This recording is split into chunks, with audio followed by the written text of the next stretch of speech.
121 kembali ke titik awal.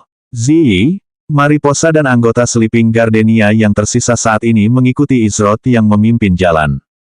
"Bagaimana kamu bisa bertemu dengan adikku?" tanya Ziyi penasaran. "Lokasi tempatku dipindahkan ternyata hanya beberapa meter dari tempat dia berdiri," jawab Izroth.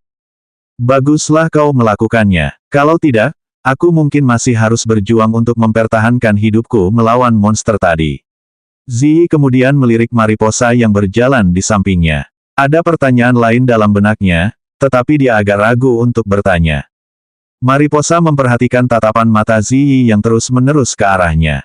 Salah satu kebiasaan Ziyi adalah melakukan hal seperti itu ketika dia ingin bertanya tetapi tidak tahu bagaimana melakukannya. Mariposa dapat menebak apa yang ingin dia tanyakan padanya. "Kau bertanya-tanya di mana anggota kelompokku yang lain, kan?" Mariposa memutuskan untuk mengangkat topik itu. Ketika dia melakukannya, semua anggota kelompoknya yang lain langsung berubah muram. Hanya mengingat apa yang terjadi pada anggota kelompok mereka dan anggota Fatal Touch yang tercela itu, bagaimana mungkin mereka tidak marah? Ziyi mengangguk kecil untuk menjawab. Memang benar, dia penasaran mengapa jumlah anggota mereka hanya sedikit. Bagaimanapun, mereka memasuki Chaotic Dogma Realm dengan 6 anggota. Namun, dari cara semua orang bereaksi, dia berasumsi bahwa apapun yang terjadi adalah sesuatu yang tidak menyenangkan untuk dibicarakan. Semuanya berawal ketika Mariposa kemudian menjelaskan kejadian-kejadian yang menyebabkan konfrontasi mereka dengan Silent Step dan Fatal Touch. Dia menjelaskan semuanya sampai mereka berhasil menemukan tanda spasialnya. Ketika Mariposa selesai berbicara, Ziyi benar-benar marah. Sungguh menjijikkan. Para anggota Fatal Touch benar-benar tahu bagaimana bersikap tanpa malu. Ziyi dapat mengerti mengapa mereka enggan membicarakan topik itu. Memikirkannya saja sudah lebih dari cukup untuk membuat mereka kesal. Aku akan menghadapi Silent Step dan Fatal Touch begitu kita keluar dari Chaotic Dogma Realm. Mereka akan mengerti bahwa Sleeping Gardenia bukanlah seseorang yang bisa mereka bully dengan mudah dan berharap bisa lolos begitu saja, kata Mariposa.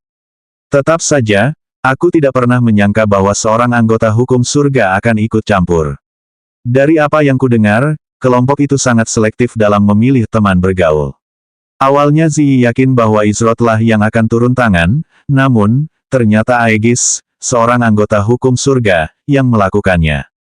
Namun, dari apa yang ia pahami, hal itu hanya karena kakak perempuannya adalah seorang magic caster yang ahli dalam hal luar angkasa.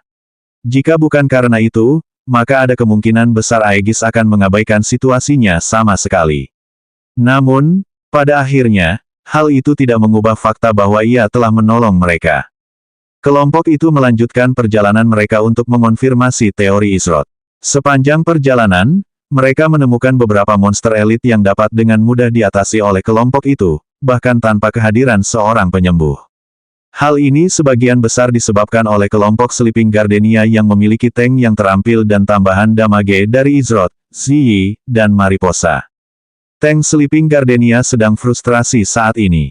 Dia sudah cukup kesulitan mempertahankan aggro dengan jumlah kerusakan yang diberikan Mariposa dan sekarang dia harus berhadapan dengan 2 monster lagi.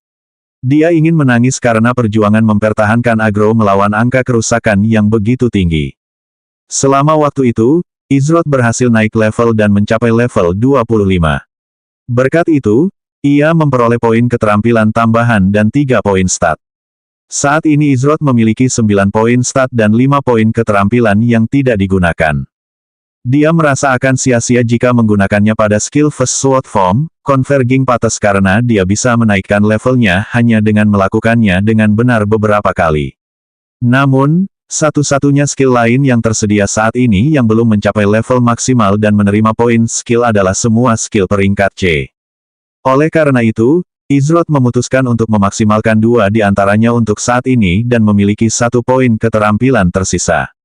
2 keterampilan yang dipilihnya untuk ditingkatkan adalah Myriad Elusive Palms dan Fissuring Point. Ia yakin bahwa ia akan memperoleh manfaat maksimal dari kedua keterampilan itu dan ia cukup senang dengan kekuatan baru mereka. Nama keterampilan, titik retakan. Pembuat keterampilan, Izroth. Tingkat keterampilan, maksimal. Peringkat keterampilan, C. Biaya energi, 20. Aktif, memberikan 200% serangan pengguna sebagai kerusakan. Kerusakan dari skill ini mengabaikan semua perisai dan 100% pertahanan target. Jika skill ini memberikan kerusakan pada seseorang dengan perisai aktif, cooldown skill ini meningkat menjadi 30 detik. Skill ini tidak dapat diblokir. Deskripsi, skill yang diciptakan oleh Izroth yang dapat menembus hampir semua pertahanan dengan mudah. Mencoba menghalangi skill ini adalah hal yang sia-sia. Waktu pendinginan, 5 detik. Nama skill, Myriad Elusive Palms. Pembuat keterampilan, Izroth. Tingkat keterampilan, maksimal. Peringkat keterampilan, C. Biaya energi, 25. Aktif, memberikan 150% dari serangan pengguna sebagai kerusakan pada semua musuh dalam jarak 6 meter. Skill ini memiliki hit rate yang meningkat dan sulit dihindari. Cooldown skill ini berkurang 4 detik untuk setiap target yang berhasil terkena serangan. Deskripsi, skill yang diciptakan oleh Izroth, mampu menyerang banyak target dengan gerakan yang sulit diikuti. Satu serangan sejati yang tersembunyi di balik banyak telapak tangan. Waktu pendinginan, 20 detik. Kekuatan keseluruhan dari kedua skill meningkat pesat. Dua perubahan terbesar adalah Fissuring Point sekarang mengabaikan 100% dari semua pertahanan dan cooldown Myriad Elusive Palms akan berkurang 4 detik untuk setiap target yang diserang. Itu berarti selama dia menyerang 5 target, cooldown Myriad Elusive Palms akan berkurang kembali ke 0. Namun, Izroth hanya memiliki 100 energi dan biaya Myriad Elusive Palms adalah 25 energi. Oleh karena itu, jika ia memiliki energi maksimal maka ia dapat menggunakannya hingga 4 kali. Namun, ia akan kehabisan energi dan harus menunggu sebelum dapat menggunakan skill lain yang membutuhkan energi. Aku ingin tahu apakah ada cara untuk meningkatkan jumlah energiku secara maksimal. Mengenai 9 poin stat, Izroth memilih untuk menabungnya sekarang. Ada sesuatu yang perlu dia lakukan sebelum dia menginvestasikan poin stat lebih lanjut. Kelompok itu terus berjalan selama sekitar 20 menit hingga Izroth tiba-tiba berhenti. Ketika semua orang melihat Izroth berhenti bergerak, mereka pun menghentikan langkah mereka. Seharusnya ada di sekitar sini, kata Izroth sambil melihat ke arah Mariposa. Mariposa mengangguk sambil mulai mencari tanda-tanda spasial di sekitarnya. Namun, setelah mencari selama sekitar 5 menit, dia menggelengkan kepalanya tanpa daya. Tidak ada tanda-tanda spasial tertentu di area ini, kata Mariposa sambil mengerutkan alisnya seolah-olah sedang berpikir keras. Tampaknya ada hal lain yang ada dalam pikirannya setelah dia memeriksa area di dekatnya. Mungkinkah saya salah? Izroth yakin bahwa itu akan terjadi di sekitar area ini.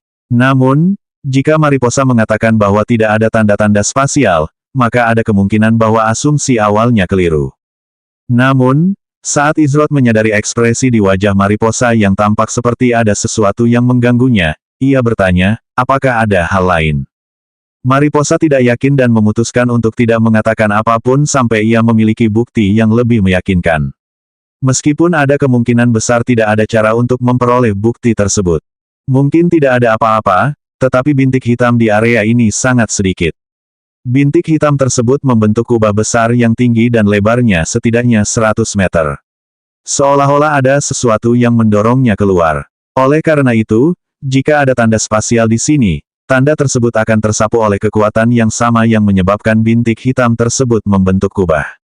Mariposa menjelaskan. Dia kemudian melanjutkan, namun, ini bisa saja merupakan kejadian alamiah di alam dogma chaotic. Itu adalah sesuatu yang tidak dapat saya verifikasi keasliannya. Saya percaya bahwa itu adalah kejadian alamiah karena dua pilihan lainnya sangat tidak mungkin. Jika ada kemungkinan sekecil apapun bahwa dia benar, Izroth akan menyelidikinya. Atau paling tidak, dia ingin mendengar kemungkinan lainnya. Apa saja itu? Tanya Izroth. Yah, yang pertama adalah seorang perapal sihir spasial yang sangat terampil membentuk kubah itu. Namun, bahkan dengan levelku saat ini, aku tidak akan mampu melakukan sesuatu dalam skala ini. Kau bisa menyebutnya membanggakan diri, tetapi dalam hal sihir spasial di RML, hanya sedikit yang bisa mencapai apa yang aku mampu. Namun, tidak ada yang jauh di atasku. Mariposa berkata dengan nada percaya diri dalam suaranya. Izroth mengangguk. Tidak mungkin ini adalah ulah pemain atau monster dari Chaotic Dogma Realm. Lagi pula, jika mereka benar-benar sekuat yang Mariposa katakan saat ini, maka yang lain tidak akan punya kesempatan. Pilihan kedua adalah benda ajaib yang memiliki kekuatan yang sangat besar. Begitu kuatnya sehingga dapat memengaruhi ruang di sekitarnya dalam skala besar. Namun, saya yakin benda ajaib peringkat A pun tidak akan mampu melakukan hal seperti ini. Setidaknya harus peringkat S. Tapi, seberapa sulitkah menemukan dan memperoleh benda ajaib peringkat S? Kata Mariposa. Jika Mariposa tahu bahwa Izrod memiliki dua benda sihir peringkat S, meskipun benda-benda itu bukan untuk tujuan pertempuran, dan bahkan telah menggunakan satu benda secara pribadi di alam Sadahi, dia akan tercengang. Menemukan satu benda saja sudah cukup sulit, tetapi Izrod telah menemukan begitu banyak benda. Sebuah benda ajaib. Izrod teringat pada benda ajaib sumber keputusasaan yang ditemuinya sebelumnya. Mungkin saja benda ajaib benar-benar ada di balik fenomena ini. Jika memang begitu, maka dia mungkin tidak salah sama sekali. Apakah ada cara untuk menentukan ke arah mana tanda spasial itu diseret? Tanya Izrod. Mariposa menggelengkan kepalanya, tidak mungkin. Satu-satunya cara adalah kita mencarinya sedikit demi sedikit. Bahkan dengan begitu, tidak ada jaminan kita akan menemukan jejaknya. Ada juga kemungkinan kita mencari sesuatu yang tidak ada. Maafkan saya karena terus terang, tetapi saya tidak ingin membuang-buang waktu mencari jarum di tumpukan jerami ketika jarum itu mungkin ada atau tidak ada. Izrod setuju dengan Mariposa. Dia sudah banyak membantu mereka, memintanya untuk melakukan tugas berat tanpa tujuan apapun selain untuk mengonfirmasi teorinya adalah hal yang tidak masuk akal.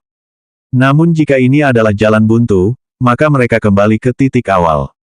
Sebuah kubah. Izrod tiba-tiba mendapat ide. Kau bilang bintik-bintik hitam membentuk kubah, benar? Tanyanya. Ya, benar, jawab Mariposa. Lalu, apakah mungkin bagimu untuk menuntun kami ke pusat kubah? Tanya Izrod. Idenya sederhana, jika mereka berada di dalam kubah dan benda ajaib menjadi penyebab terbentuknya kubah, bukankah benda ajaib itu akan berada di pusat kubah? Lagi pula, wajar saja jika sebuah objek yang melepaskan gaya ke segala arah berada di pusat segala sesuatu. Bahkan jika objek itu sudah tidak ada lagi atau menjadi sesuatu yang lain, objek itu tetap akan memberikan petunjuk tentang apa yang terjadi di sana. Saat ini, itulah satu-satunya pilihan mereka.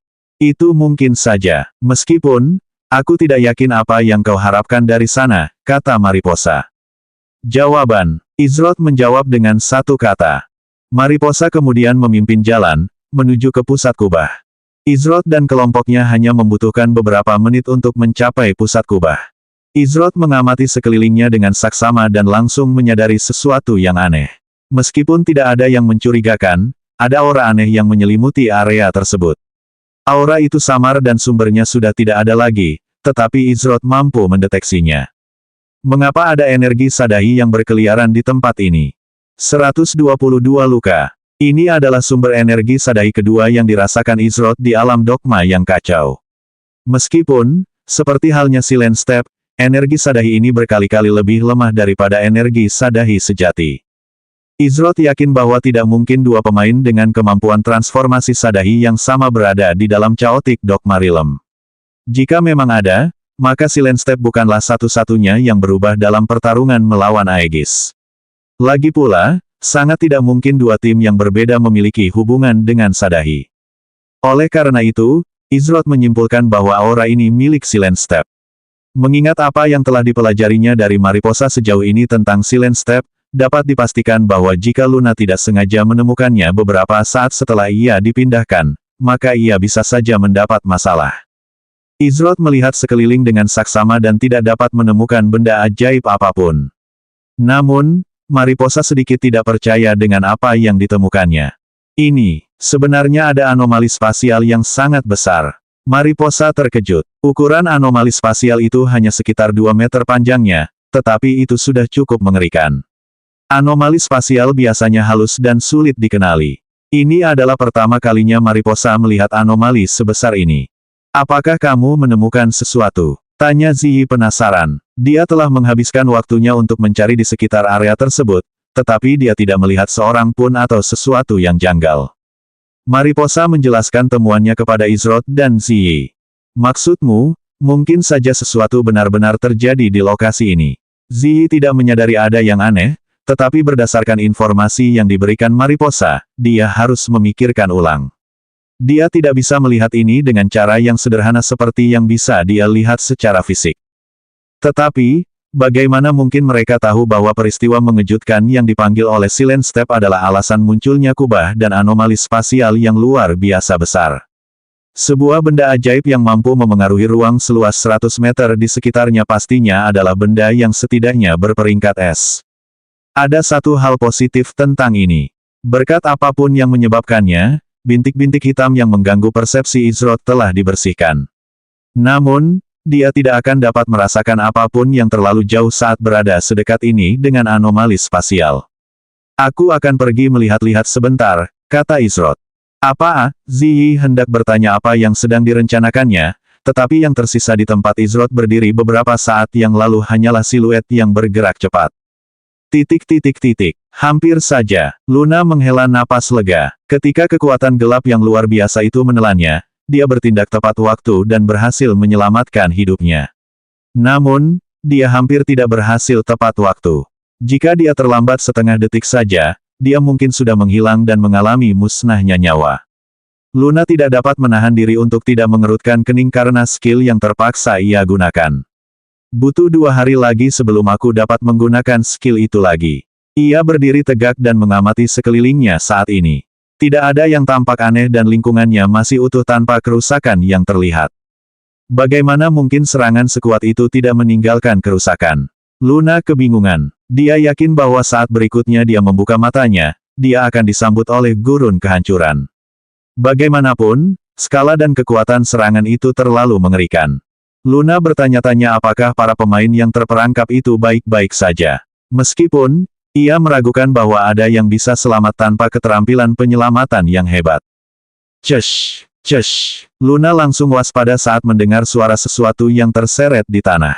Ia langsung merasakan bahaya dan bersiap mundur sekali lagi.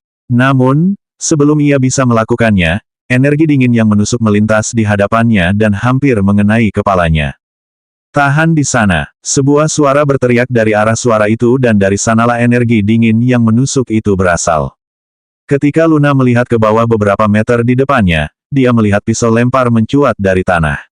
Dia membeku dan berbagai pikiran mulai terbentuk di benaknya. Saat ini, dia tidak memiliki skill damage yang dapat memberikan damage besar.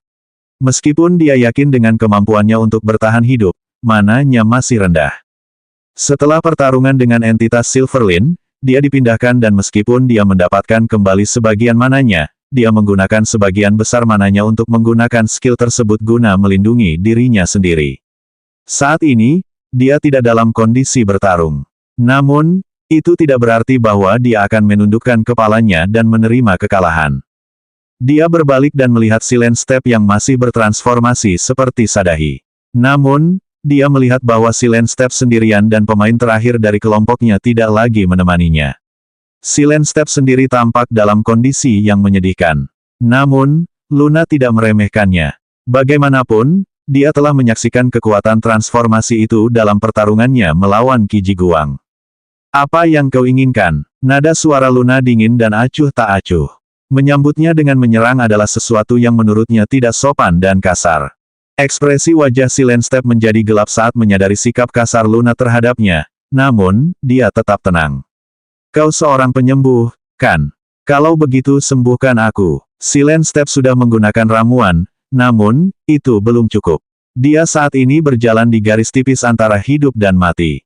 Ia menemukan bahwa Luna adalah kelas penyembuh karena adanya gambar dewi kecil yang melekat pada jubah pendeta Luna. Dewi ini adalah dewi utama penyembuhan dan kemakmuran dalam RML yang hampir semua kelas penyembuh lampirkan pada jubah pendeta mereka. Jika itu adalah pemain lain, dia akan tetap bersembunyi. Namun, bagaimana mungkin seorang penyembuh biasa bisa menjadi ancaman baginya? Faktanya, ini adalah kesempatan. Jika dia sembuh, dia bisa langsung pergi dan memburu siapapun yang mungkin selamat, meskipun peluang mereka untuk selamat sangat kecil. Luna menatap dingin ke arah Silent Step. Pertama, dia menyerangnya dan sekarang dia memintanya untuk menyembuhkannya. Apakah dia menganggapnya sebagai seseorang yang bisa diperintah sesuka hatinya? Kau menyerangku dan sekarang kau ingin aku menyembuhkanmu. Bukankah itu agak tidak masuk akal? Kata Luna sambil menggenggam erat tongkat sihirnya di tangannya. Karena Silent Step telah memintanya untuk menyembuhkannya, kondisinya pasti lebih buruk dari yang ia kira sebelumnya. Jika memang begitu, maka jika dia bergerak melawannya, Luna akan melawan balik dengan sekuat tenaga. Dia akan mempertaruhkan segalanya pada mananya yang akan bertahan lebih lama dari HP-nya. Ketika Silent Step melihat bagaimana Luna tidak terintimidasi olehnya dan bahkan tampak bersikap agresif, dia menjadi marah. Dia belum pernah diperlakukan dengan tidak hormat seperti itu sepanjang hidupnya seperti yang dia alami selama waktu singkatnya di dalam Chaotic Dogma Realm. Tahukah kau siapa aku? Aku pemimpin Fatal Touch, Silent Step. Jika kau ingin merasa tenang saat bermain, aku sarankan kau lakukan apa yang aku katakan dan sembuhkan aku. Kata Silent Step dengan nada mengancam. Siapa dirimu tidaklah penting. Dan juga, Fatal Touch. Aku belum pernah mendengarnya. Kata Luna dengan ekspresi yang tidak berubah. Silent Step tersentak mendengar jawaban itu. Dia sudah berada di puncak amarahnya setelah dikonfrontasi oleh Qi Ji Guang dan sekarang dia bahkan dipandang rendah oleh orang yang tidak dikenalnya. Kalau begitu, kau bisa mati saja di tempatmu berdiri. Silent Step tidak membuang-buang kata lagi dan melepaskan rentetan lemparan pisau ke arah Luna. Itu adalah serangan yang sama yang ia gunakan terhadap Mariposa dan anggota Sleeping Gardenia. Luna sudah bersiap menghadapi serangan Silent Step dan meskipun kelincahannya tidak tinggi, serangan semacam ini tidak akan pernah bisa mengenainya berkat keterampilan unik yang dimilikinya saat ini. Dia bergerak beberapa langkah dan tetap diam. Suara mendesing, suara mendesing, suara mendesing. Semua pisau lempar itu melewati Luna dan luput darinya hanya seutas rambut. Silent Step terkejut. Luna berhasil menghindari lemparan pisaunya. Namun, ia yakin itu hanya keberuntungan. Ia langsung melesat maju dengan belati di tangannya. Kecepatannya sangat cepat, namun, berkat sifatnya Soul Sense, Luna mampu memahami gerakan umum Silent Step. Wuih! Luna melangkah ke samping dan menghindari belati Silent Step, namun, belati itu tiba-tiba berubah arah di tengah serangan. Seolah-olah belati itu memantul dari udara tipis dan melesat langsung ke arah Luna. Aku sudah pernah melihat trik itu. Jangan remehkan aku, teriak Silent Step dengan marah. Dia masih pemain tingkat atas dan bisa beradaptasi dengan cepat dalam berbagai situasi. Luna ingin menghindar, tetapi kelincahannya tidak cukup cepat untuk mengimbangi keterampilan uniknya. Belati itu mengenainya dan mengurangi hampir 10% HP-nya. Dia langsung mengeluarkan skill Healing Essence, namun tepat setelah dia selesai, serangan belati lain mengarah langsung ke arahnya dan mengambil sebagian besar HP-nya. Minus 164. Plus 143. Minus 164. Tersisa 1700 per 1885 HP. Luna. Cepat. Meskipun kekuatan di balik serangan itu tidak begitu kuat, Silent Step mampu menyerang beberapa kali dalam sepersekian detik. Luna menduga demikian setelah ia mengamati pertarungan Silent Step melawan Qi Ji Guang. Menyaksikannya dan mengalaminya secara langsung adalah dua hal yang berbeda. Qi Ji Guang membuat segalanya tampak mudah, tetapi itu hanya karena betapa terampilnya dia sebenarnya. Ditambah lagi, kelasnya lebih cocok untuk pertarungan jarak dekat. Luna mengeluarkan skill Illuminate saat cahaya bersinar muncul yang menyebabkan Silent Step menutup matanya karena cahaya yang tiba-tiba itu. Illuminate hanyalah skill peringkat E yang dipelajari Luna di Opal Town. Menggunakannya membutuhkan 0,2 mana per detik, tetapi dia hanya membutuhkannya untuk sesaat untuk menciptakan jarak antara dirinya dan Silent Step. Lagi pula, jika Silent Step melanjutkan serangannya, HP-nya tidak akan bertahan lama.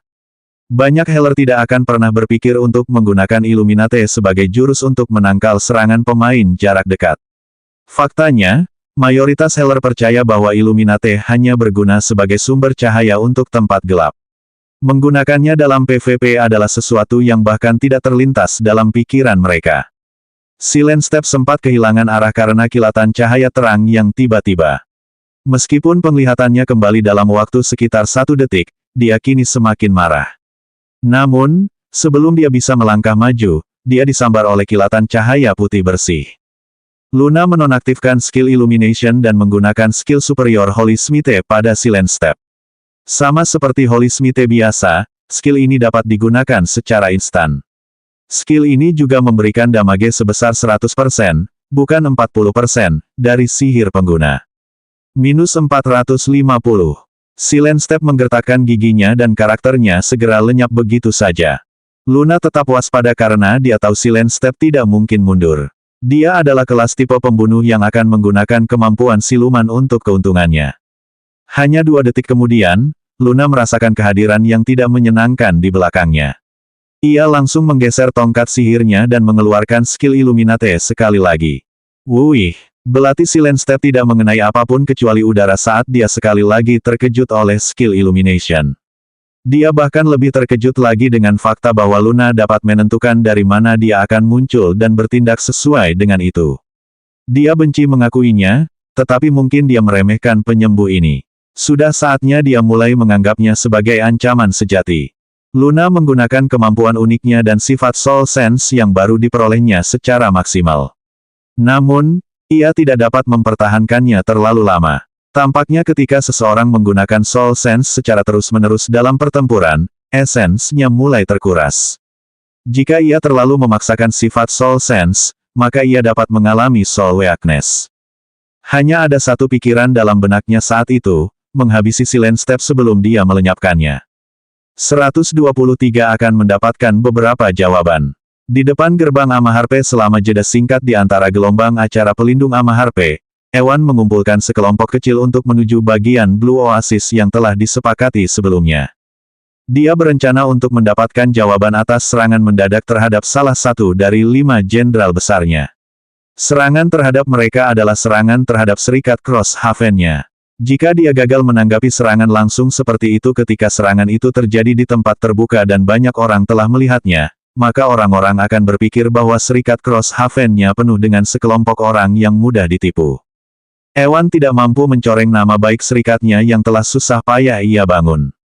Dragus, yang berjalan sedikit di belakang Ewan, memiliki ekspresi muram di wajahnya. Implikasi di balik ini terlalu besar untuk diabaikan. Jika itu hanya anggota biasa Blue Oasis maka akan jauh lebih mudah untuk menjelaskannya sebagai anggota yang telah menjadi nakal. Namun, ini adalah Letnan Blue Oasis yang memimpin serangan mendadak. Pangkatnya sedikit di bawah 7 Kapten Blue Oasis. Ini membuat segalanya jauh lebih rumit dan tidak bisa begitu saja diabaikan. Lebih buruknya lagi, gelombang berikutnya akan dimulai dalam waktu kurang dari 10 menit. Kau seharusnya membiarkanku mengumpulkan lebih banyak orang. Jika Blue Oasis benar-benar punya niat jahat, maka kita akan tunduk pada mereka. Paling tidak, pemimpin, kau seharusnya tidak ikut dengan kami. Kata Dragus menyuarakan pendapatnya. Masalah ini terlalu serius untuk dipercayakan kepada orang lain, Dragus. Aku yakin kau sepenuhnya menyadari fakta itu. Kecuali Blue Oasis ingin menjadikan Guild Cross Haven-ku sebagai musuh seumur hidup, maka mereka tidak akan menyentuhku sedikitpun. Asgard bukanlah orang bodoh, itulah mengapa hal ini agak sulit diterima begitu saja. Namun, manusia seringkali dibutakan oleh keserakahan dan kekuasaan. Kata Ewan. Ia kemudian melanjutkan, lagi pula, jika kita mengerahkan pasukan besar dan bergerak menuju sektor Blue Oasis, bukankah ini akan membuat semua guild papan atas khawatir? Kita bisa saja berakhir dengan memulai perang guild yang tidak disengaja ketika tidak ada keuntungan yang bisa diperoleh dari tindakan itu. Dragus mendesah tak berdaya. Ia tahu bahwa ia tidak akan mampu meyakinkan Ewan, tetapi ia tetap harus mencobanya. Waktu kejadian ini terlalu tepat untuk sekadar kebetulan. Tepat setelah kami mengirimkan pesan peringatan tentang potensi bahaya, Blue Oasis bergerak melawan kami seolah-olah mencoba memperingatkan atau membungkam kami. Berita ini akan menyebar dengan cepat ke semua guild papan atas lainnya dan semua orang akan memperhatikan bagaimana kami menanggapi provokasi yang begitu mencolok. Kata Ewan. Ia kemudian melanjutkan, pertanyaan utamanya tetap, apa yang bisa diperoleh Blue Oasis dari semua ini? Sejauh ini, pertanyaan itu belum terjawab. Dragus mengernyitkan alisnya. Ia tidak pernah pandai memikirkan hal-hal yang terlalu rumit. Ia hanya ingin menegakkan keadilan bagi Wang Qiang, sesama anggota guild. Jangan khawatir, Dragus. Apapun yang terjadi, pada akhirnya, tetap saja anggota Blue Oasis yang bergerak melawan kita. Aku tidak akan menganggap diam sebagai jawaban atas masalah ini. Kata Ewan saat ia dan kelompok kecilnya akhirnya tiba di perbatasan yang mengarah ke sektor Blue Oasis. Saat itu, Asgard sedang marah. Ia baru saja menerima berita bahwa salah satu letnannya dan beberapa anggotanya menyerang seorang anggota Cross Haven. Namun, itu bukanlah hal yang paling buruk. Anggota itu tidak lain adalah ahli strategi Crosshaven yang terkenal dan anggota 5 Jenderal Besar, Wang Qiang. Siapa pelakunya? Tanya Asgard sambil berusaha mengendalikan amarahnya. Semua anggota yang berpartisipasi berada di bawah komando Kapten Minus. Letnannya yang memimpin penyerangan, Letnan Red Days. Kami masih berusaha untuk, sebelum anggota Blue Oasis yang memberikan informasi itu sempat menyelesaikan ucapannya, tiba-tiba dia disela oleh anggota lain yang menghampiri mereka dengan tergesa-gesa. Pemimpin Serikat Crosshaven, Ewan ingin bertemu denganmu. Dia membawa serta sekelompok kecil pemain. Dia bilang dia datang untuk mencari jawaban. Kata anggota serikat itu. Asgard memijat pelipisnya setelah menerima pesan itu. Hebat, hebat sekali. Dia sendiri bahkan tidak tahu apa yang sedang terjadi dan sekarang pemimpin Serikat Ewan menginginkan jawaban ketika dia tidak punya jawaban untuk diberikan. Namun, bisakah dia benar-benar berkata, "Iya, Letnan, saya menyerang Jenderal Anda tetapi saya tidak tahu tentang itu, dan berharap semuanya akan baik-baik saja." Jelas tidak. Meskipun dia tidak takut pada Crosshaven, mereka jelas merupakan salah satu guild terakhir yang ingin dia hadapi. Meskipun ukuran mereka tidak terlalu besar untuk guild papan atas, kualitas anggota mereka menutupi kekurangan tersebut. Namun yang terpenting dari semuanya, dia tidak ingin Blue Oasis miliknya menderita kerugian karena tindakan yang sama sekali tidak dia sadari. Asgard memutuskan untuk mengirim seseorang untuk menyampaikan pesan kepada Minus agar dia melapor ke area ini. Pergi dan sampaikan pesan kepada Kapten Minus, katakan padanya pemimpin guildnya membutuhkan kehadirannya di sini sekarang juga. Katanya sambil mengalihkan perhatiannya ke anggota lainnya. Kau, izinkan pemimpin Serikat Ewan masuk bersama rombongannya. Antarkan dia ke sini secara pribadi, kita tidak perlu lagi mengalami kecelakaan. Namun, jangan terburu-buru. Dia tidak bisa tiba di sini sebelum Kapten Minus. Asgard memerintahkan saat kedua anggota itu pergi untuk melaksanakan perintah itu. Niflheim bergegas untuk menemui Asgard setelah mengetahui kejadian yang terjadi beberapa saat yang lalu. Saat Niflheim tiba, dia sudah bisa melihat ekspresi frustrasi di wajah Asgard. Saya bergegas ke sana begitu mendengarnya. Benarkah itu? Niflheim memasang ekspresi serius di wajahnya. Asgard menghela napas dan berkata, sayangnya, itu adalah kebenaran. Pemimpin Serikat Ewan sudah ada di sini untuk mendapatkan jawaban. Apa yang akan kau katakan padanya? Tanya Niflheim. Ia yakin Asgard tidak berada di balik semua kekacauan ini. Namun, meskipun ia bukan orang yang memberi perintah, itu tidak mengubah fakta bahwa anggota berpangkat tinggi Blue Oasis tetaplah yang berpartisipasi dalam penyerangan itu. Apa yang bisa kukatakan pada mereka? Aku tidak punya apa-apa untuk dikatakan selain aku tidak tahu. Kita hanya bisa berharap Kapten Minus dapat menjelaskan situasi ini. Asgard tersenyum lelah. Niflheim, kita harus menghindari perang dengan cara apapun. Kita tidak bisa membuang-buang waktu dengan perang dan melihat guild lain mendahului kita. Niflheim mengangguk, aku setuju. Tapi, apakah itu bisa dihindari saat ini? Dia melihat ke kejauhan dan melihat Ewan mendekat bersama rombongannya. Meskipun anggota guild berusaha keras untuk menunda Ewan sebisa mungkin, Ewan tidak memperlambat langkahnya sendiri. Minus juga telah tiba, tetapi pelaku utama di balik penyerangan itu, Letnan Red Days, tidak terlihat dimanapun. Minus menghampiri Ewan dengan sedikit ekspresi malu di matanya. Bagaimanapun, seseorang di bawah komandonya lah yang telah menempatkan serikat dalam situasi ini. Ewan tiba di depan Asgard, Niflheim, dan Minus. Ia berhenti beberapa meter dari mereka. Saya pemimpin Serikat Crosshaven, Ewan. Pemimpin Serikat Asgard, Anda harus tahu alasan saya datang menemui Anda secara pribadi dan karena itu saya akan berhenti berbasa-basi. Apakah Anda punya penjelasan? Ewan menatap Asgard. Ada tekanan tertentu yang Ewan keluarkan saat berhadapan langsung dengannya. Asgard telah menghapus ekspresi lelah dan frustrasinya sebelumnya. Sekarang, dia memiliki ekspresi tenang di wajahnya, yang sesuai dengan ekspresi seorang pemimpin guild.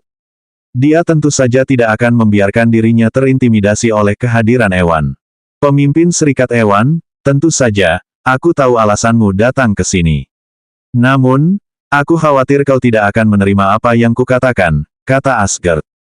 Oh, Ewan menunggu untuk mendengar apa yang Asgard katakan. Suara mendesing. Minus 328. Plus 143. Minus 164. 859/1885 HP tersisa. Luna. Silent Step memanfaatkan kecepatannya dan terus menyerang Luna. Dia baru saja menggunakan salah satu skillnya dan mengurangi cukup banyak HP Luna. Untungnya, Healing Essence milik Luna bekerja dan memulihkan sebagian HP-nya yang hilang.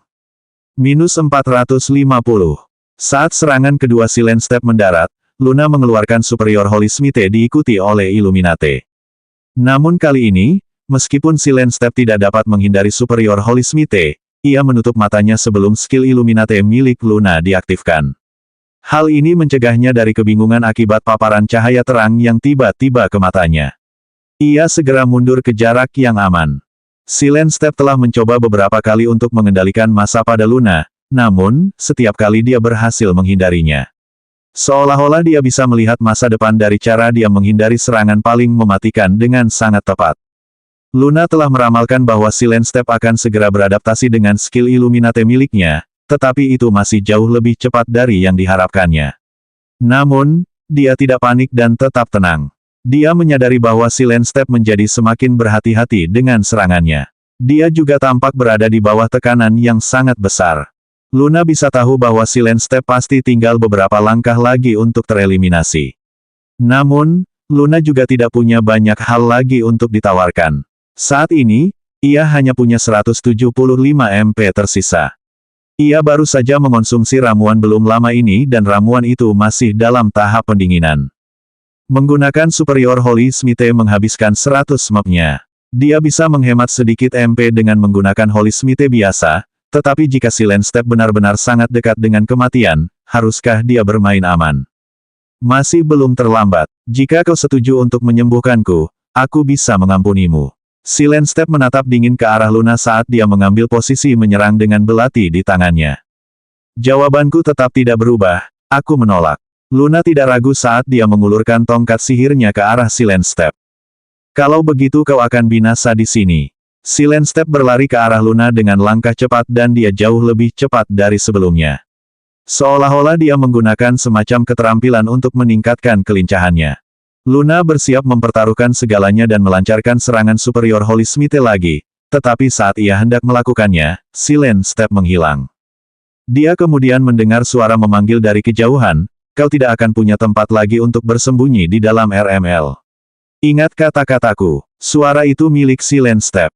Dari suaranya, orang bisa tahu bahwa dia merasa sangat malu karena harus mundur dari seorang penyembuh yang tidak dikenal. Dia, pembunuh nomor 1, dipaksa ke dalam kondisi yang menyedihkan. Silent Step saat itu tidak menginginkan apapun selain berendam dalam darah Luna, namun, dia tidak mau mengambil risiko kehilangan semua orang dan tertinggal jauh di belakang pemain lain. Bagi Silent Step, ini adalah penghinaan terbesar dalam seluruh kariernya sebagai pemain game, tidak. Sepanjang hidupnya, dia tidak pernah merasakan kemarahan yang tak berujung seperti ini dan baginya, Luna adalah seseorang yang pada akhirnya akan dia hancurkan. Suara itu semakin menjauh hingga menghilang sepenuhnya. Dia telah melarikan diri. Namun, Luna tetap waspada dan terus waspada. Meskipun tampaknya dia telah pergi untuk selamanya, dia tahu karakter seperti apa yang dimiliki Silent Step. Dia mungkin masih ada di dekat situ dan hanya menunggu kesempatan yang tepat untuk menyerang. Setelah sekitar 5 menit berlalu, Luna tidak melihat tanda atau indikasi apapun bahwa Silent Step masih ada di dekatnya, jadi dia sedikit rileks. Dia menurunkan tongkat sihirnya dan mulai merapal cure pada dirinya sendiri, serta meminum ramuan untuk memulihkan sebagian map-nya yang hilang. Namun, saat ia selesai, ia bisa merasakan seseorang atau sesuatu datang ke arahnya. Kecepatan mereka luar biasa cepat dan mereka hanya beberapa saat lagi akan mendekat. Apakah dia sudah kembali? Luna bergumam pada dirinya sendiri sambil mempersiapkan diri untuk terlibat dalam pertempuran sekali lagi. Namun, dia tidak akan pernah mendapatkan kesempatan itu. Apakah aku menyinggungmu? Sebuah suara yang familiar terdengar ketika sebuah siluet berkedip muncul di hadapan Luna. Luna merasa rileks dan menggelengkan kepalanya sebagai jawaban atas pertanyaan itu. Ia menurunkan kewaspadaannya saat senyum menawan tersungging di wajahnya. Luna cukup mengenal suara ini dan merasa lega karena ia baik-baik saja. Bagaimana kau menemukanku? Tanya Luna pada siluet itu sebelum berhenti berkedip. Orang yang datang, tentu saja, Izroth. Sepertinya kita berdua punya beberapa pertanyaan yang ingin ditanyakan, kata Izrod dengan ekspresi riang di wajahnya.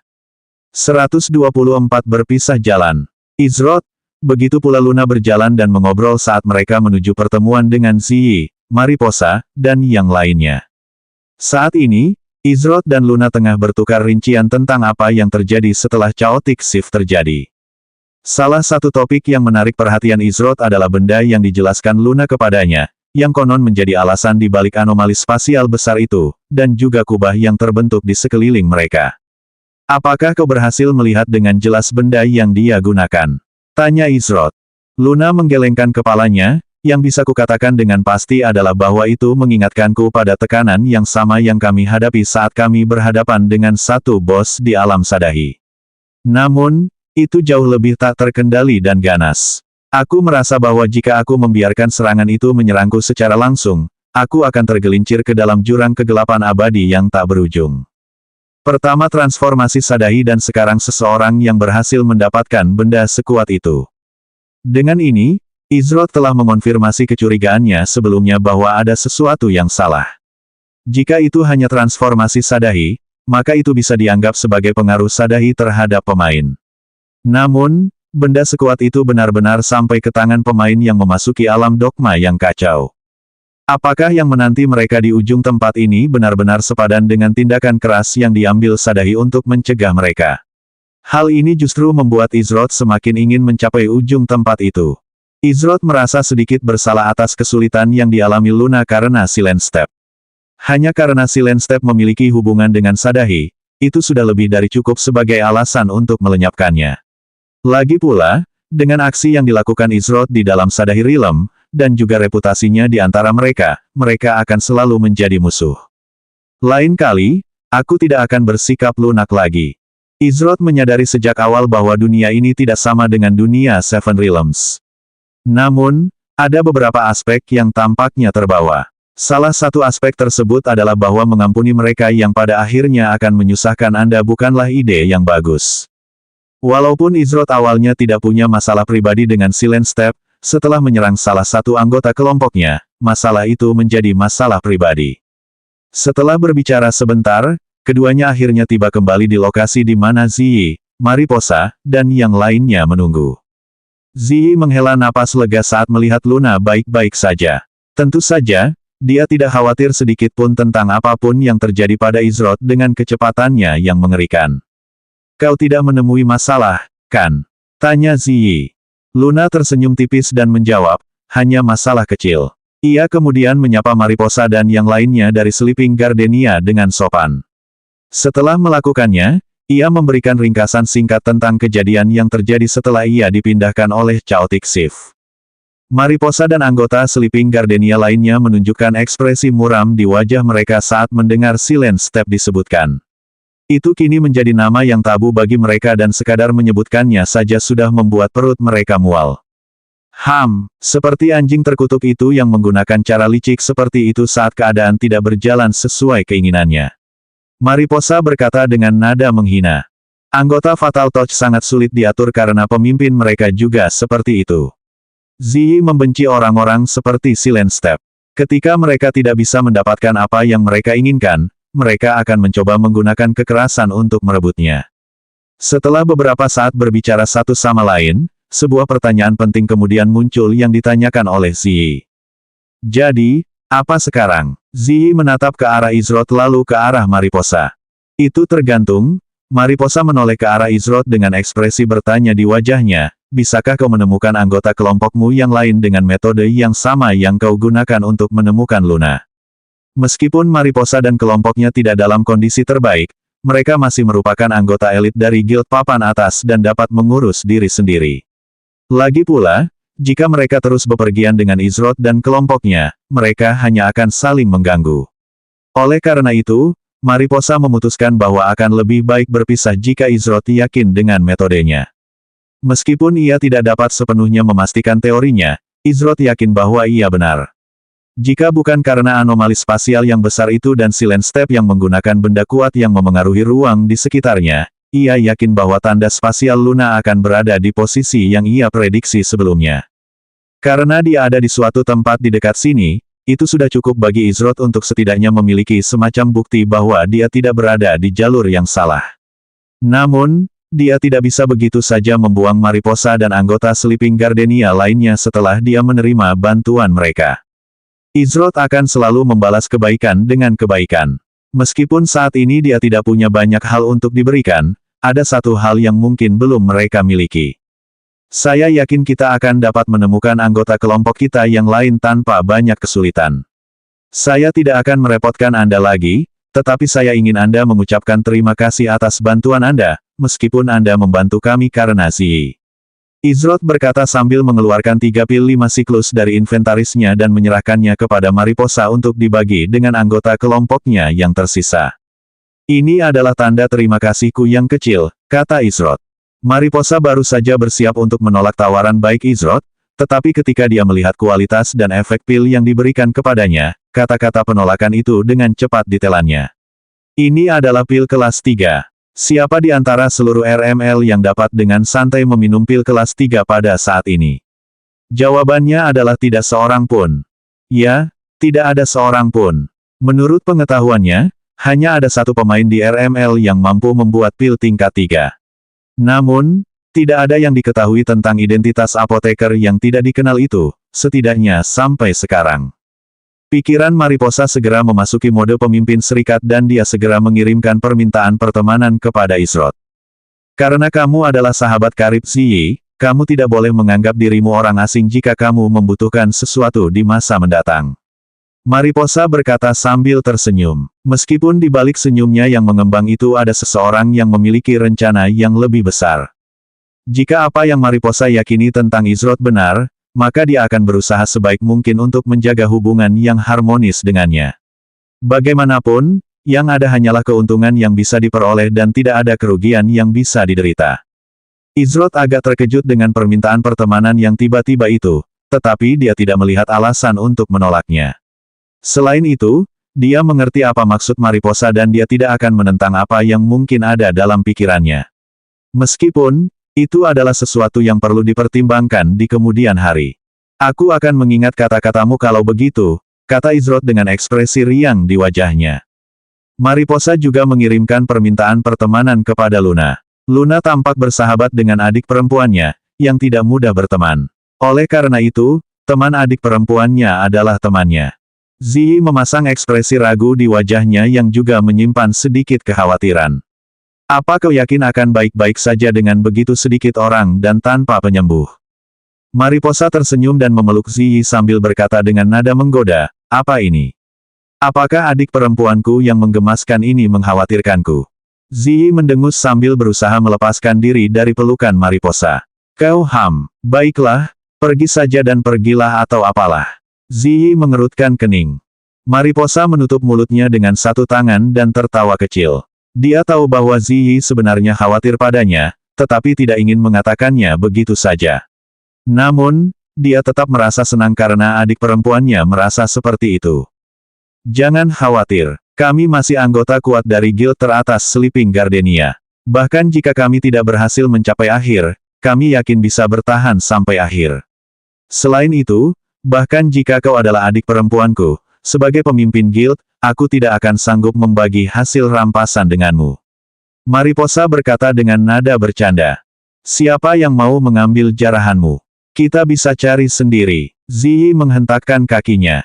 Luna, yang mengamati keduanya dari samping, tak kuasa menahan tawa kecil. Biasanya, Ziyi bersikap dewasa dan lugas, tetapi, dia seperti gadis kecil yang tak berdaya di hadapan kakak perempuannya. Luna, yang merupakan anak tunggal, sedikit iri dengan hubungan dekat keduanya. Setelah menggoda Ziyi sedikit lebih lama, Mariposa dan anggota Sleeping Gardenia lainnya mulai berangkat. Dia berhenti dan melambaikan tangan sekali lagi sebelum melanjutkan perjalanannya. Satu-satunya pemain yang tersisa adalah Izrod, Luna, dan Ziyi. Sekarang setelah Mariposa dan kelompoknya meninggalkan mereka harus bergantung pada metode Izrod untuk menemukan Hals, Guan Yu, dan Valentine agar dapat kembali menjadi tim yang lengkap. Izrod melangkah maju dan memimpin jalan menuju lokasi berikutnya di mana salah satu anggota kelompok lainnya seharusnya dipindahkan oleh Chaotic Shift. Ziyi penasaran dengan metode apa yang digunakan Izrod untuk menemukan posisi anggota lainnya. Dia tidak dapat menahan diri untuk bertanya, bagaimana tepatnya kamu menemukan metode seperti itu? Aku masih tidak mengerti bagaimana pergeseran kekacauan dapat dilihat sebagai sesuatu yang lain selain acak. Luna juga penasaran bagaimana Izrod berhasil menemukannya. Awalnya, saya juga percaya bahwa Chaotic Shift memindahkan kami ke lokasi acak. Namun, setelah berdiskusi dengan Mariposa dan seseorang, saya dapat berspekulasi sebaliknya, kata Izrod. Dia kemudian melanjutkan, alam dogma yang kacau adalah tentang kekacauan, itu tidak dapat disangkal. Namun, selain tentang kekacauan, juga tentang keteraturan. Untuk setiap peristiwa kacau yang terjadi di tempat ini, ada peristiwa teratur yang akhirnya menyeimbangkannya atau menyediakan sarana pelarian. Pergeseran kacau ini tidak berbeda dari situasi-situasi lainnya. Jika tebakanku benar, anggota berikutnya yang kita temui seharusnya menuju ke arah itu, kata Izrod sambil menunjuk ke arah timur. Kenapa seperti itu? Ziyi masih belum paham dengan metode Izrod. Izrod tersenyum riang sambil menjawab, karena itu tempat yang pernah kita kunjungi sebelumnya. Ziyi ingin bertanya lagi, tetapi ia merasa Izrod tidak akan menjawabnya. Namun, sesuatu tiba-tiba muncul dalam benaknya setelah mendengar pernyataan terakhir Izrod. Luna, di sisi lain, sedikit mengernyitkan alisnya seolah sedang merenungkan kata-kata Izrod. Jika orang lain, mereka akan percaya bahwa Izrod hanya berbicara omong kosong dan tidak tahu apa yang sedang dilakukannya. Itu karena mereka tidak pernah sekalipun berada di arah yang ditunjuk Izrod sejak mereka melangkahkan kaki ke alam dogma yang kacau. Oleh karena itu, bagaimana mungkin tempat itu pernah mereka kunjungi sebelumnya? Namun, mereka mengerti bahwa Izrod tidak akan membawa mereka pada perjalanan yang sia-sia. Jadi meskipun mereka masih memiliki banyak pertanyaan, mereka mengikuti Izrod ke lokasi berikutnya. Sementara itu, di suatu tempat di dalam alam dogma Chaotic, Guan Yu menggaruk kepalanya dengan ekspresi frustrasi di wajahnya. Alasan frustrasinya adalah karena dia benar-benar tersesat. Pada suatu saat, dia bersama semua orang dan di saat berikutnya dia sendirian di tempat yang tidak dikenalnya. Mengapa aku tidak dapat menemukan seorang pun? Guan Yu telah mencari di sekitar daerah itu, namun, tidak peduli seberapa keras dia memanggil atau melihat, tidak ada seorang pun di dekatnya. Guan Yu mengarahkan pandangannya ke menara tinggi di kejauhan. Itulah lokasi yang mereka sepakati untuk dituju selanjutnya. Karena tidak ada petunjuk di sekitar sini, satu-satunya tindakan yang dapat diambilnya adalah menuju ke arah menara. 125 perbedaan antara kedua manusia. Saat Guan Yu melanjutkan perjalanannya menuju menara tinggi, ia merasa seolah-olah ada sesuatu yang terus-menerus memperingatkannya tentang potensi ancaman. Meskipun perasaan ini sangat samar dan tidak sekuat indera jiwa Izrod atau Luna, Guan Yu masih bisa merasakannya. Awalnya, Guan Yu tidak terlalu memerhatikannya karena hampir tidak terlihat.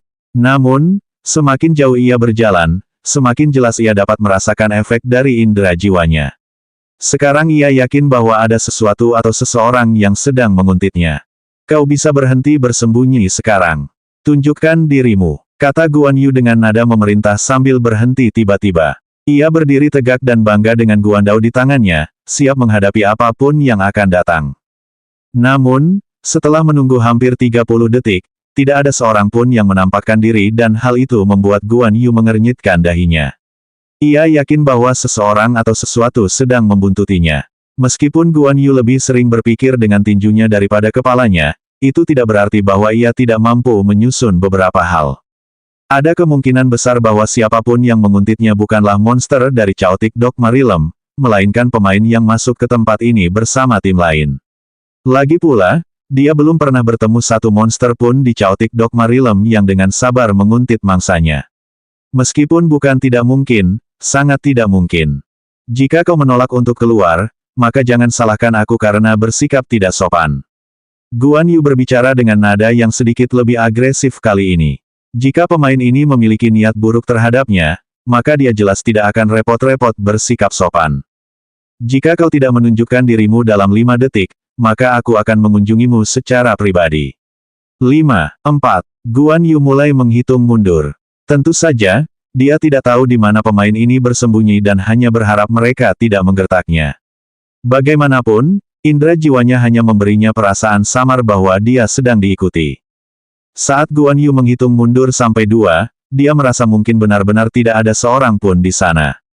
Namun, tepat saat pikiran ini terlintas di benaknya, sebuah sosok muncul sekitar 20 meter dari Guan Yu di balik salah satu pohon yang menyerupai logam. Ketika sosok itu akhirnya menampakkan diri, Guan Yu mengarahkan pandangannya ke sosok itu dan memastikan kecurigaannya sebelumnya. Itu benar-benar pemain lain yang membuntutinya. Namun sekarang pertanyaannya tetap, mengapa pemain ini mengikutinya? Jika Luna ada di sini, dia akan segera mengenali pemain yang muncul. Dia adalah pemain yang sangat terampil yang memiliki keunggulan atas Silent Step bahkan saat dia dalam kondisi transformasi Sadahi. Pemain itu adalah Qi Ji Guang. Qi Ji Guang tetap waspada, namun, ia tidak mengambil tindakan permusuhan langsung terhadap Guan Yu.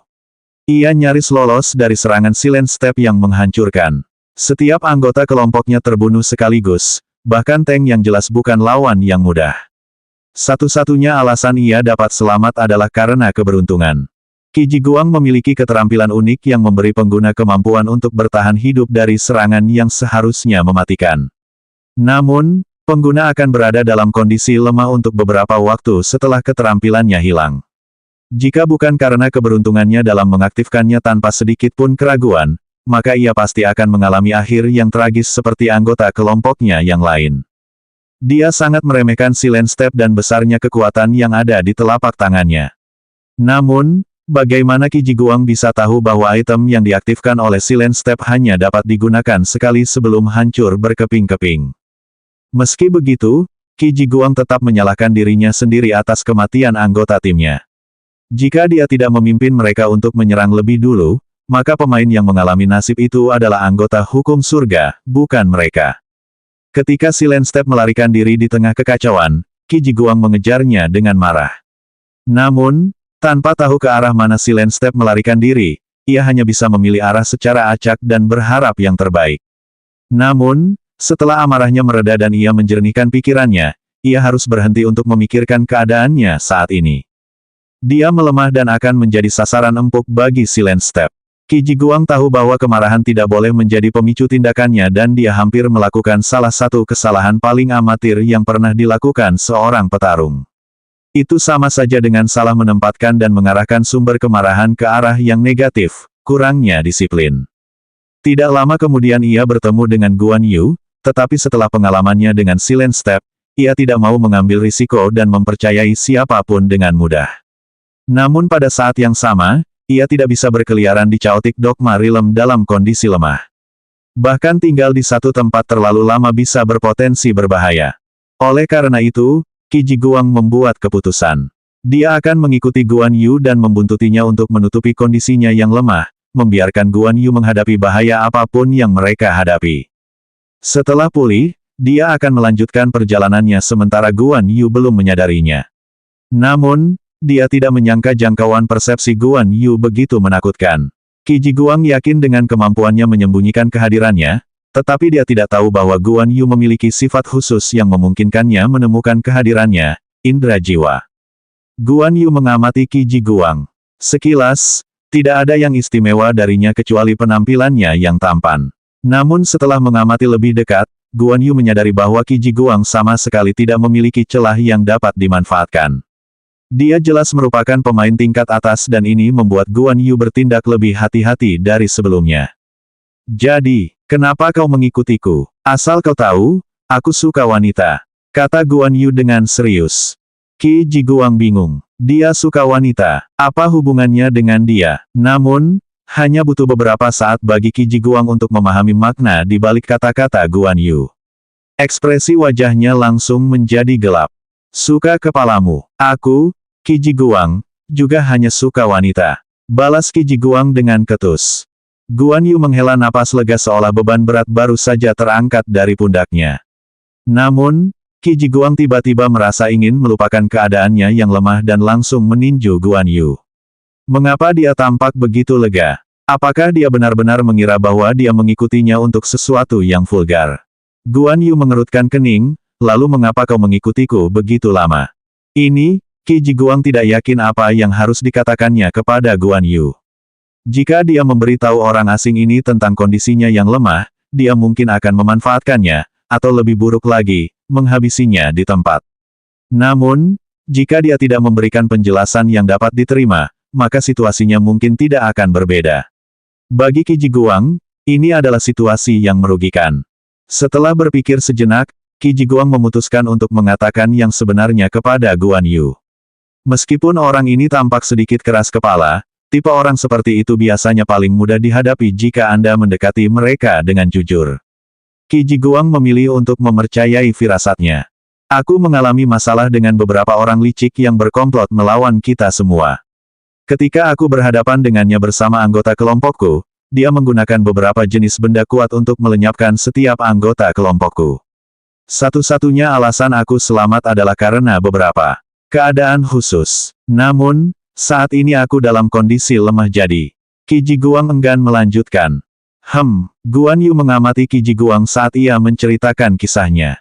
Setelah melakukannya, ia sampai pada kesimpulan bahwa Qi Jiguang adalah seorang pembohong yang sangat ulung, atau ia mengatakan kebenaran. Meskipun sama seperti Qi Jiguang, Guan Yu juga orang yang mempercayai firasatnya tentang seseorang. Jadi kau butuh seseorang untuk melindungimu di tempat berbahaya ini saat kau dalam kondisi lemah, begitu? Guan Yu menganggukkan kepalanya dengan seringai lebar di wajahnya. Sebagian dari Guan Yu selalu ingin memainkan peran sebagai pahlawan yang menyelamatkan yang lemah dan sekarang ia mendapatkan kesempatan untuk melakukan hal itu. Qi Jiguang adalah orang yang cukup sombong, namun, dia juga orang yang memiliki akal sehat. Dia tahu bahwa kesombongan yang berlebihan bisa menjadi hal yang berbahaya dan seringkali menuntun banyak orang bodoh ke akhir hayat mereka.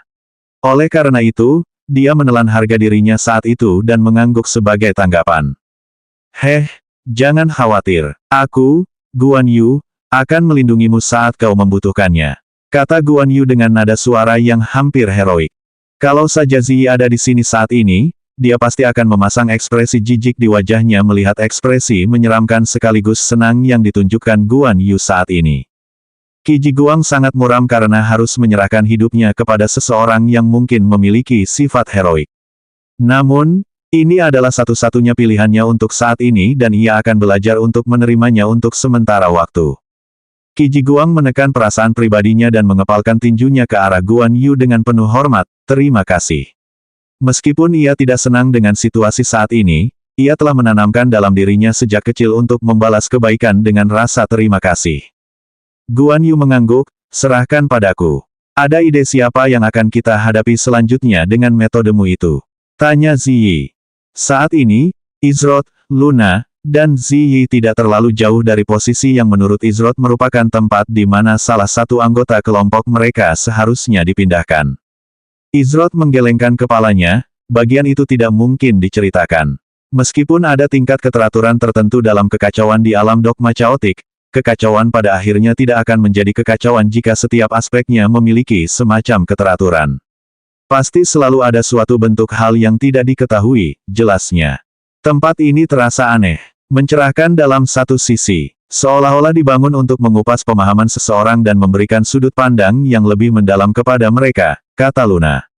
Ziyi mengangguk setuju, saya juga merasa bahwa tempat ini menawarkan sudut pandang yang unik terhadap hal-hal yang sebelumnya tidak pernah saya pertimbangkan. Saya rasa saya mulai sedikit memahami kata-kata yang tertulis di pintu batu itu. Ketika Izrod mendengar kata-kata Ziyi, dia tidak bisa menahan diri untuk menggelengkan kepalanya. Meskipun semua yang dikatakannya benar, pada akhirnya dia bahkan tidak menyentuh permukaan makna kata-kata yang tertulis di pintu batu itu. Namun, bagi manusia biasa, Izrod cukup terkesan bahwa Luna dan Ziyi mampu memahami sejauh itu. Baginya, itu sudah merupakan prestasi yang luar biasa. Orang-orang fana di alam ini menjalani gaya hidup yang lebih intelektual daripada mereka yang berada di 7 alam. Saya kira sudah dapat diduga bahwa ada beberapa orang yang setidaknya dapat merasakan bahwa ada sesuatu yang hadir sejak awal.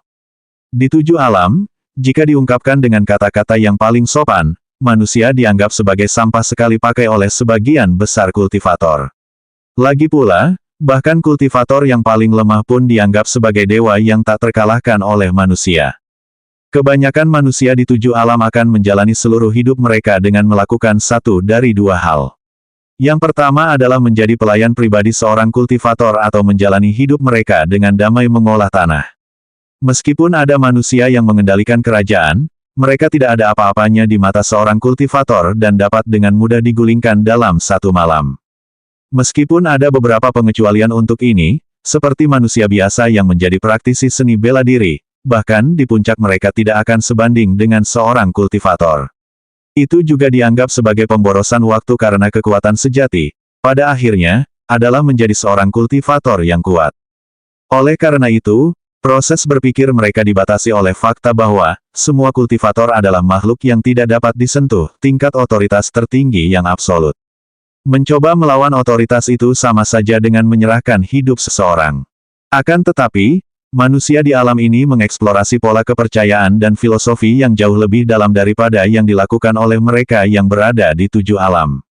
Hal ini disebabkan oleh fakta sederhana bahwa meskipun sebagian orang di alam ini percaya pada makhluk ilahi, mereka tidak membiarkan hal itu menghentikan kemajuan mereka sendiri. Ini adalah sesuatu yang menurut Izrod menarik. Mungkin hal itu dapat dilakukan oleh manusia di alam ini. Tiba-tiba Izrod memiliki pemikiran yang cukup menarik yang terlintas di benaknya, namun, ia merasa bahwa itu adalah pemikiran untuk waktu yang jauh di kemudian hari. Tempat ini memang menyimpan banyak misteri. Aku khawatir 24 jam tidak cukup untuk mengungkap semuanya. Namun, aku yakin jika kita menjadi yang pertama mencapai ujungnya, setidaknya kita bisa mengungkap beberapa misteri yang tersembunyi itu, kata Izrod. Selanjutnya bab 126 menggeser bumi.